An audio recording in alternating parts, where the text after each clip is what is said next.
Welcome all. இந்த வீடியோவில் நாம் ஆப்டிடியூடில் ஃபஸ்ட்டு டாபிக் ஆனால் நம்பர் சிஸ்டம் தான் நம்ம பார்க்க போகிறோம். இதுக்கு முன்னாடி வீடியோவில் நான் வந்து டிஎன்பிஎஸ்சி ஆப்டிடியூட் எப்படி படிக்கிறது, அதுக்கு தேவையான புக் சோர்ஸு அதெல்லாம் சொல்லியிருந்தேன். அதை பார்க்காதவங்க அந்த வீடியோ கிளிக் பண்ணி பாருங்கள், லிங்க்கை நான் டிஸ்கிரிப்ஷனில் தரேன். இப்போ இந்த நம்பர் சிஸ்டம் இந்த டாபிக் வந்து பார்த்தோன்னா சிலபஸில் மென்ஷன் பண்ணியிருக்க மாட்டாங்க. பட் அந்த சிலபஸில் இருக்கக்கூடிய அந்த டாபிக்ஸுக்கெலாம் ஒரு அடிப்படையான ஒரு டாபிக். இந்த ஏரியாலேருந்து கொஷின் இல்லாமல் இருக்காது கண்டிப்பாக. இந்த நம்பர் சிஸ்டமை வந்து பார்த்தோன்னா அரித்மெட்டிக் ப்ராக்ரஷன், ஜாமெட்ரிக் ப்ராக்ரஷன் இதெல்லாமே நம்பர் சிஸ்டமில் தான் வரும்.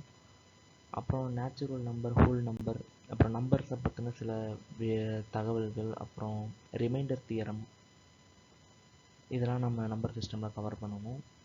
அப்படி பார்க்கும்போது ஃபஸ்ட்டு டாப்பிக்காக அந்த யூனிட் டிஜிட்ன்ற இந்த டாப்பிக்கை நம்ம பார்க்க போகிறோம். இந்த யூனிட் டிஜிட்ன்ற டாப்பிக்லேருந்து ஒரு 2-3 வாட்டி கேள்விகள் வந்திருக்கு. ஆனால் கொஷின் பேப்பர் எப்போலாம் டஃப்பாக இருக்கோ அப்போ இதுலேருந்து ஒரு கேள்வி எடுத்திருக்காங்க. அதேமாதிரி எஸ்எஸ்சி எக்ஸாம், ஆர்ஆர்பி எக்ஸாமில் இதுலேருந்து கேள்வி இல்லாமல் இருந்ததே இல்லை. ஸோ இந்த யூனிட் டிஜிட்ன்ற டாப்பிக்லேருந்து நம்ம நம்பர் சிஸ்டமை ஸ்டார்ட் பண்ணலாம். இப்போ யூனிட் டிஜிட்டில் நம்ம வந்து நம்பர்ஸ் பற்றி நமக்கு நல்லா தெரியும். சிங்கிள் டிஜிட் நம்பர் டோட்டலாக நமக்கு 1லேருந்து 9 வரைக்கும் இருக்குது. அது எத்தனை சிங்கிள் டிஜிட் நம்பர் இருக்குது அப்படின்னு பார்த்தோன்னா 9 நம்பர்ஸ் இருக்குது. அதேமாதிரி டபுள் டிஜிட் நம்பர் 10 to 99 அதில் எத்தனை நம்பர்ஸ் இருக்குது அப்படின்னு பார்த்தோன்னா 90 நம்பர்ஸ் இருக்குது. 3 டிஜிட் நம்பர் வந்து 100 to 919 இதில் 900 நம்பர்ஸ் இருக்குது டோட்டலாக.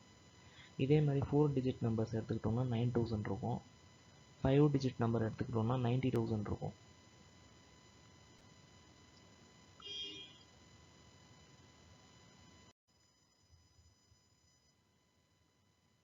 நெக்ஸ்ட்டு வந்து ஃபேக்டோரியல் கான்செப்ட் பற்றி நம்ம பார்க்கலாம். ஃபேக்டோரியலில் ஒரு கேள்வி ஒன்று கேட்பாங்க, 0 ஃபேக்டோரியல் அப்படின்னா என்னென்னா இதுக்கு முன்னாடி டிஎன்பிஎஸ்சி எக்ஸாமில் கொஸ்டின் கேட்டிருக்காங்க. 0 ஃபேக்டோரியல் அப்படின்னா 1 அப்படின்னு அர்த்தம்.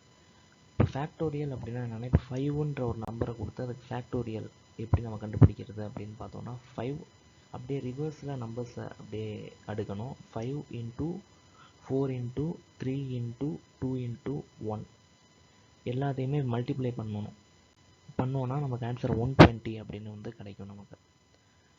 அதேமாதிரி தான் 4 அப்படின்னா 4 into 3 into 2 into 1 இதனாலையும் மல்டிப்ளை பண்ணி வரக்கூடிய ஆன்சர் தான் நமக்கு ஃபேக்டோரியல் அப்படின்னு சொல்லுவாங்க. இப்போது இதில் வந்து என்னென்னா ஃபேக்டோரியல் வேல்யூஸ் வந்து 4க்கு அப்புறம் நம்ம எந்தெந்த நம்பருக்கெலாம் ஃபேக்டோரியல் எடுக்கிறோமோ 4க்கு அப்புறம் அது எல்லாமே 4ஆல் டிவைட் ஆகும். இப்போ 6 ஃபேக்டோரியல் அப்படின்னு எடுத்துக்கிட்டோன்னா அதுக்கு ஒரு ஃபேக்டோரியல் வேல்யூ ஒன்று நமக்கு கிடைக்கும். 10 factorial, 15 factorial, 100 factorial, 1000 up to infinity. 4க்கு அப்புறம் வரக்கூடிய நம்பர் எந்த நம்பரை நம்ம எடுத்தாலுமே அதோட ஃபேக்டோரியல் வேல்யூ வந்து 4ஆல் டிவைட் ஆகும். இதை வந்து நம்ம முக்கியமான ஒரு பாயிண்ட் இதை நம்ம நோட் பண்ணணும். அதே மாதிரி 5க்கு அப்புறம் எந்தெந்த ஃபேக்டோரியல் வேல்யூலாம் 5க்கு அப்புறம் நம்ம வருதோ, இப்போ 4க்கு அப்புறம் பார்த்த வேல்யூ எதெல்லாம் ஃபேக்டோரியல் வேல்யூ எல்லாமே 4ஆல் டிவைட் ஆகும் அப்படின்னு சொன்னோம். இது ஃபஸ்ட்டு பாயிண்ட். செகண்ட் பாயிண்ட் வந்து 5க்கு அப்புறம் வரக்கூடிய ஃபேக்டோரியல் வேல்யூ எல்லாமே 0ல் முடியும். யூனிட் டிஜிட், அதாவது கடைசி இலக்கம் வந்து 0ல் இருக்கும் அப்படின்னு சொல்கிறாங்க. 5 ஃபேக்டோரியலுக்கு அப்புறம் 7 ஃபேக்டோரியலுக்கு எடுத்தாலும் சரி, 9 factorial, 15 factorial, 100 factorial, 1000 factorial up to infinity. 5க்கு அப்புறம் வரக்கூடிய நம்பர்ஸ் எதோட ஃபேக்டோரியல் எடுத்தாலும் அதோட கடைசி இலக்கம் வந்து 0ல் இருக்கும் அப்படின்றத நம்ம புரிஞ்சுக்கணும்.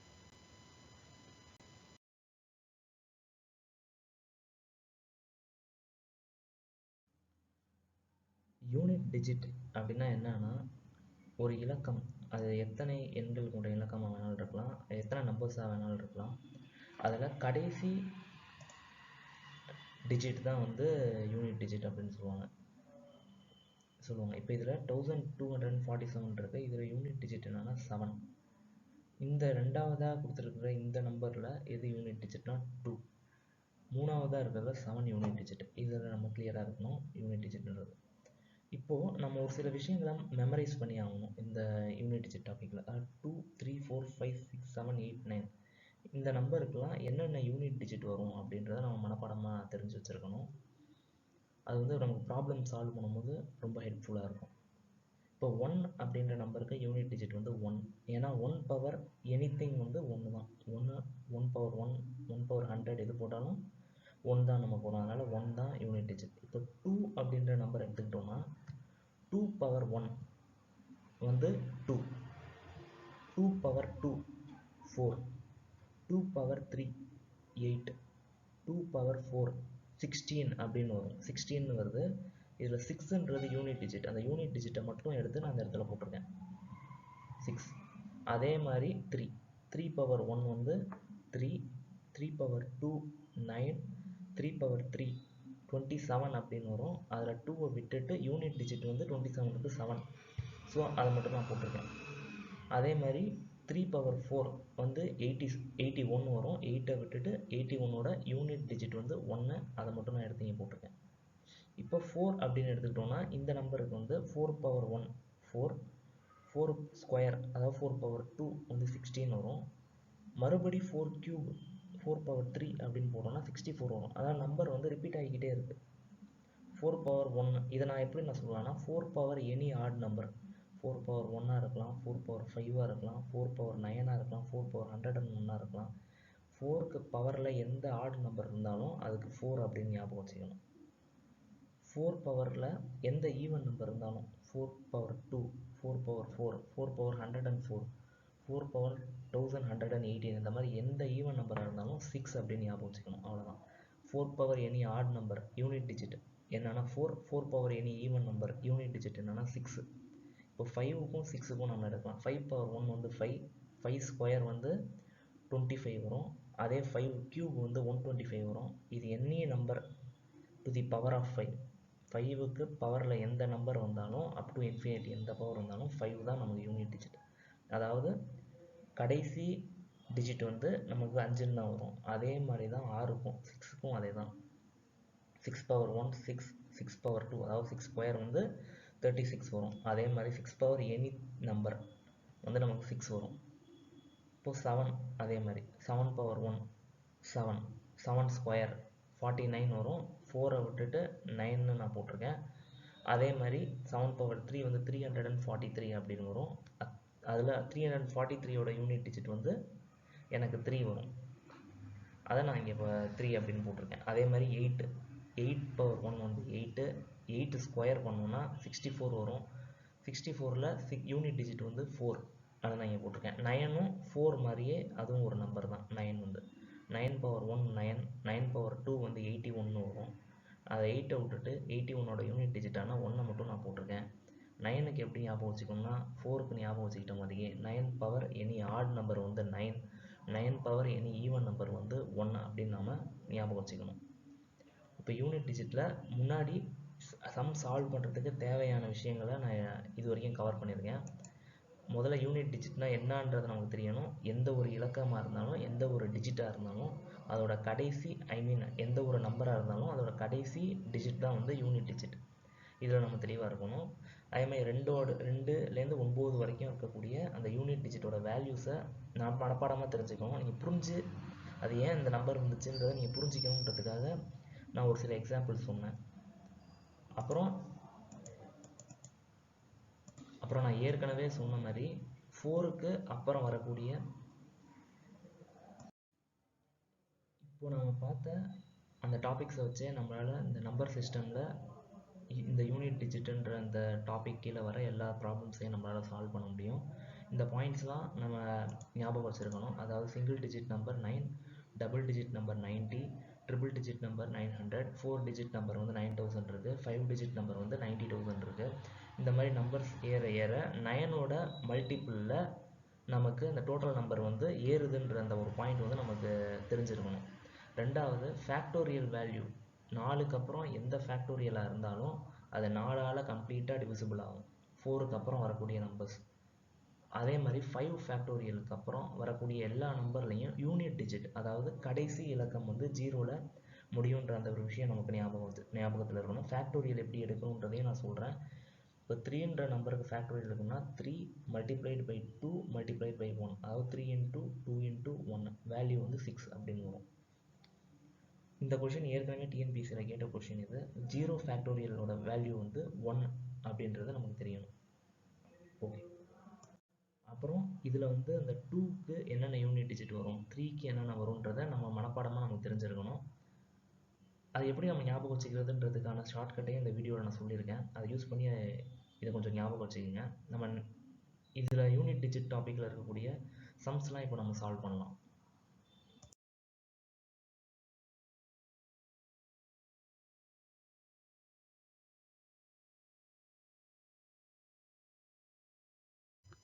இப்போ நம்ம யூனிட் டிஜிட்டில் இருக்கக்கூடிய ப்ராப்ளம்ஸ்லாம் நம்ம சால்வ் பண்ணலாம். ஃபஸ்ட்டு ப்ராப்ளம் வந்து 900 எல்லா கொஷினுக்குமே நம்ம find the unit digit of அப்படின்ற அந்த ஒரு வார்த்தையை சேர்க்கணும். எல்லா ப்ராப்ளமுக்குமே நம்ம யூனிட் டிஜிட் என்னன்றதை கண்டுபிடிக்க போகிறோம். இப்போ இந்த கொஷினை எடுத்துக்கலாம். இதில் 3ன்றதை ஃபிக்ஸ் பண்ணிக்கணும். எப்போதுமே யூனிட் டிஜிட்னால் நான் சொல்லியிருக்கேன், கடைசி இலக்கம் தான், கடைசி டிஜிட் தான் நமக்கு யூனிட் டிஜிட். ஸோ இந்த 3ன்றதை ஃபிக்ஸ் பண்ணிக்கணும். மேலே 400 பவரில் 481 அப்படின்றது நம்ம யூனிட் டிஜிட்டில் 4க்கு மேலே ஃபேக்டோரியல் வேல்யூ போகும்போது அது வந்து கம்ப்ளீட்டாக டிவிசிபிள் ஆகும்னு நம்ம படிச்சிருக்கோம். 4க்கு மேலே எவ்வளோ நம்பர் போனாலும் அந்த வேல்யூ கண்டிப்பாக 4ஆல் டிவைட் ஆகும். அதே மாதிரி 5க்கு மேலே போகக்கூடிய ஃபேக்டோரியல் வேல்யூ எல்லாமே யூனிட் டிஜிட் வந்து 0 அப்படின்னு முடியுன்றதை நம்ம படிச்சிருக்கோம் யூனிட் டிஜிட் ரூலில். அதனால் இதை நம்ம 4ஆல் டிவைட் பண்ணுறோம். ஸோ இப்போ 3 இருக்குது, 81 4ஆல் டிவைட் பண்ணோன்னா நமக்கு ரிமைண்டராக 1 அப்படின்னு வரும். இந்த 1 இங்கே போடுங்க. 3/1 வந்து நான் யூனிட் டிஜிட்டில் 3க்கு சொல்லும் போது சொல்லியிருந்தேன் 3/1ன்னு வந்துச்சுன்னா 3 அப்படின்னு ஆன்சர் அப்படின்னு. ஸோ அந்த 3 இங்கே வந்துருக்கு. ரெண்டாவது நம்பர்லேயும் நம்ம பார்க்கணும் 883 இருக்குது. இதோட யூனிட் டிஜிட் வந்து 3. 42 இருக்குது. 42 4ஆல் டிவைட் பண்ணுறோம். ஸோ யூனிட் டிஜிட் வந்து 2 அப்படின்னு வரும். 3/2 3/2க்கு வந்து 9 வேல்யூ அப்படின்னு வரும். இந்த இடத்துல வந்து 100 ஃபேக்டோரியல், இது 1001 இல்லை, இது ஃபேக்டோரியல். ஃபேக்டோரியல்னால் இப்படி நேராக ஒரு கூடு போட்டு இந்த இடத்துல ஒரு புள்ளி ஒன்று வைக்கணும். அதுதான் இங்கே இருக்குது. 100 ஃபேக்டோரியல், இது 1001 அப்படின்னு நினச்சிக்கக்கூடாது. 100 ஃபேக்டோரியல். நம்ம 5 ஃபேக்டோரியலுக்கு மேலே எவ்வளோ நம்பர் போனாலும் 0ல் முடியும் அப்படின்னு நம்ம படிச்சிருக்கோம். ஸோ 3/0 அது வந்து 1 நமக்கு ஆன்சர், அதுதான் இங்கே போட்டிருக்கேன். இப்போ அடுத்த நம்பர் எடுத்துக்கலாம் 3. இதில் 83 இருக்குது. கடைசி 2 டிஜிட்டை நான் எடுக்கிறேன் 83. அதை 4ஆல் நான் டிவைட் பண்ணுறேன். எல்லா கொஷினுக்குமே நம்ம பவரில் இருக்கக்கூடிய கடைசி 2 நம்பரை எடுத்து 4ஆல் தான் டிவைட் பண்ணணும். வேறு எந்த நம்பரும் யூஸ் பண்ணக்கூடாது. 4ஆல் டிவைட் பண்ணால் தான் நமக்கு ரிமைண்டர் 1 வந்துச்சுன்னா அந்த நம்பர் என்னவோ அதுக்கு பவரில் வந்து இது இப்படி அந்த ரிமைண்டரை ரைஸ் பண்ணணும் நம்ம. இப்போது 83 இருக்குது, டிவைடட் பை 4ன்னு நான் போட்டேன்னா ரிமைண்டர் எனக்கு 3 அப்படின்னு வரும். 3/3. ஸோ 27 ஆன்சர். 27ல் 7ஓட யூனிட் டிஜிட் வந்து 7, அதுதான் இங்கே போட்டிருக்கேன்.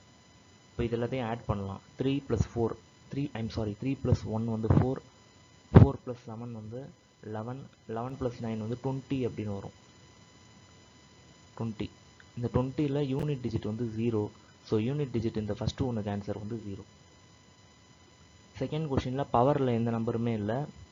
784 இருக்குது, 618 இருக்குது, 917 இருக்குது, 463 இருக்குது. எல்லாத்தையும் மல்டிப்ளை பண்ணணும். இதுக்கு வந்து என்ன எடுக்கணும்னா யூனிட் டிஜிட்டை மட்டும் நம்ம எடுத்து இப்போ 4 × 8 வந்து 32 வரும். அந்த 32 இங்கே நான் போட்டிருக்கேன். அதேமாதிரி 7 × 3 வந்து 21 வரும். 21 இங்கே போட்டிருக்கேன். இப்போ மறுபடியும் யூனிட் டிஜிட்டை மட்டும் நம்ம மல்டிப்ளை பண்ணோம். 2 × 1, ஸோ 2 ஆன்சர் வந்து 2. இப்போ தேர்டு கொஷினில் அதே மாதிரியே தான். இந்த இடத்துல 3க்கு பதிலாக 4 இருக்குது. 4க்கு நான் யூனிட் டிஜிட் சொல்லும் போது நான் சொல்லியிருக்கேன், பவரில் ஆடு நம்பர் வந்துச்சுன்னா, பவரில் ஆடு நம்பர் வந்தால் 4 அப்படின்னு நம்ம எடுத்துக்கணும். பவரில் ஈவன் நம்பர் வந்துச்சுன்னா 6 அப்படின்னு எடுத்துக்கணும்னு நான் சொல்லியிருக்கேன் 4க்கு யூனிட் டிஜிட் நம்ம பார்த்தப்ப. இப்போ நல்லா பாருங்கள், 4க்கு பவரில் 1793 இருக்குது. இது வந்து ஒரு ஆட் நம்பர். ஸோ 4 அப்படின்னு இந்த இடத்துல நான் கொடுத்துருக்கேன். 5க்கு நான் யூனிட் டிஜிட் சொல்லும் போது 5 any number, 5 any number answer வந்து நமக்கு 5 தான் வரும். 6க்கும் அதே மாதிரி தான். 5க்கும் 6க்கும் பவரில் எந்த நம்பர் வந்தாலும் அதே நம்பர் தான். ஸோ 5 நான் போட்டிருக்கேன். 1க்கு 1 பவர் எனிதிங் வந்து 1. ஸோ 4 × 5 வந்து 20. 20 × 1 வந்து 20. 20யோட யூனிட் டிஜிட் வந்து கடைசி நம்பரை வந்து நம்ம எடுக்கிறோம். அதோட ஆன்சர் வந்து 0. அதை தான் இங்கே போட்டிருக்கேன். ஃப்ரெண்ட்ஸ், நம்ம யூனிட் டிஜிட்டில் இருக்கக்கூடிய ப்ராப்ளம்ஸை நம்ம சால்வ் பண்ணியிருக்கோம் டிஎன்பிஎஸ்சி எக்ஸாமை ஃபோக்கஸ் பண்ணி. இப்போ உங்களுக்கு ஒரு சில கொஷின்ஸ் நான் கொடுத்துருக்கேன். இந்த சம்ஸுக்கெலாம் ஆன்சரை நீங்கள் சால்வ் பண்ணிட்டு ஆன்சரை கமெண்ட் செக்ஷனில் கொடுங்க. அப்புறம் இந்த யூனிட் டிஜிட்டில் டிஎன்பிஎஸ்சி எக்ஸாம் ஃபோக்கஸ் பண்ணி நான் இந்த சம்ஸ்லாம் எடுத்திருக்கேன். இது இல்லாமல் எஸ்எஸ்சி எக்ஸாம், ஆர்ஆர்பி எக்ஸாமுக்கு இன்னும் ஒரு 4-5 மெத்தட் நாம் பார்க்குற மாதிரி இருக்கும். நீங்கள் இன்ட்ரெஸ்டடாக இருந்தீங்கன்னா கமெண்ட் செக்ஷனில் கொடுங்க. நான் அதையுமே கவர் பண்ணுறேன். எஸ்எஸ்சி அண்ட் ஆர்ஆர்பி அப்படின்னு தனியாக ஒரு செஷன் போட்டு நான் கவர் பண்ணுறேன். அப்புறம் டிஎன்பிஎஸ்சி எக்ஸாம் பொறுத்த வரைக்கும் இந்த டாபிக் வந்து கொஷின் பேப்பர் வந்து கொஞ்சம் டஃப்பாக செட் பண்ணுறாங்க அப்படின்னா தெரியாத டாப்பிக்லேருந்து எடுப்பாங்க கொஷின் பொதுவாக. இப்போ ஆப்டிடியூட் செக்ஷன் டிஎன்பிஎஸ்சி எக்ஸாமில் பார்த்தோன்னா SI, simple interest, compound interest, அப்புறம் ratio proportion, time and work, mensuration, இதில் இன்னும் அதிகப்படியான கேள்விகள் இருக்கும். இதில் எப்போயாவது 1-2 கேள்வி பசங்களுக்கு தெரியாத கேள்வியாக எடுக்கணும் அப்படின்னா இந்த டாப்பிக்கை ஃபோக்கஸ் பண்ணுவாங்க. எப்போவுமே தெரியாத டாப்பிக்கை நம்ம ஃபஸ்ட்டு கவர் பண்ணணும்னு தான் இந்த டாபிக் நான் எடுத்தேன். நெக்ஸ்ட்டு வீடியோவில் arithmetic progression and geometric progression நம்ம பார்க்கலாம். இந்த வீடியோ இவ்வளோ நேரம் பார்த்ததுக்கு தேங்க்ஸ். அதே மாதிரி இந்த வீடியோ உங்களுக்கு பிடிச்சிருந்தா லைக் பண்ணுங்கள், ஷேர் பண்ணுங்கள், சப்ஸ்கிரைப் பண்ணுங்கள். தேங்க்யூ.